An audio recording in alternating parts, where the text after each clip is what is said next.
Hi friends, வாங்க சுவையான கருவேப்பிலை பொடி எப்படி செய்கிறதுன்னு பார்க்கலாம். பசங்க கருவேப்பிலை சாப்பிட மாட்டாங்க, அதனால் நம்ம இப்படி செஞ்சு கொடுக்கலாம்.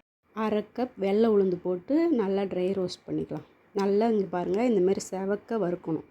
வறுத்ததும் இப்போ நம்ம வேறு பாத்திரத்தில் மாற்றிக்கலாம். அடுத்து 1 ஸ்பூன் வரமல்லி போட்டுக்கலாம். அதையும் நல்லா வாசம் வர வரைக்கும் வறுத்துக்கலாம். அதையும் மாற்றியாச்சு.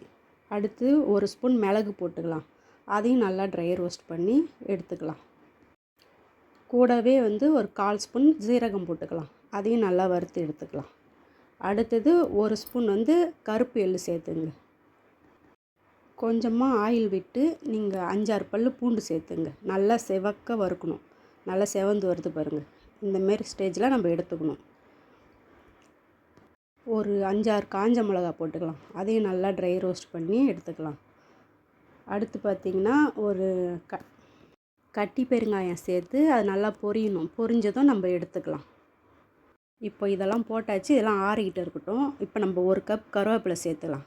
நான் க்ளீன் பண்ணி வச்சுருக்கேன், அதை இப்போ சேர்த்துக்கிறேன். க்ளீன் பண்ண கருவேப்பிலை ஈரம் இல்லாமல் இருக்கணும். நல்லா இந்தமாரி வறுத்து விட்டுக்கிட்டே இருங்க. நல்லா மொறு மொறுன்னு வரணும். பாருங்கள், இப்போ இந்த ஸ்டேஜ் வந்ததுக்கப்புறம் நம்ம கையால் உடச்சி பார்க்கணும். உடச்சி பார்த்தோன்னா நல்லா மொறு மொறுன்னு உடையும். அப்போ கரெக்டான ஸ்டேஜ். இப்போ கொஞ்சமாக உப்பு சேர்த்துக்கலாம். இப்போ இதெல்லாம் நம்ம அரைச்சிக்கிட்டு வந்துடலாம். அரைச்சாச்சு. இப்போ கூடவே நம்ம கருவேப்பிலையும் சேர்த்து அரைச்சிட்டு வந்துடலாம். பாருங்கள், இந்த அளவுக்கு அரைச்சின்னு வந்துடணும். பொடி அரைச்சாச்சு. இப்போ நீங்களும் இதேமாதிரி ட்ரை பண்ணி பாருங்கள். சப்ஸ்கிரைப் பண்ணுங்கள், லைக் பண்ணுங்கள், ஷேர் பண்ணுங்கள், கமெண்ட் பண்ணுங்கள். ரொம்ப ஹெல்த்தியான ரெசிபி நீங்கள் செஞ்சு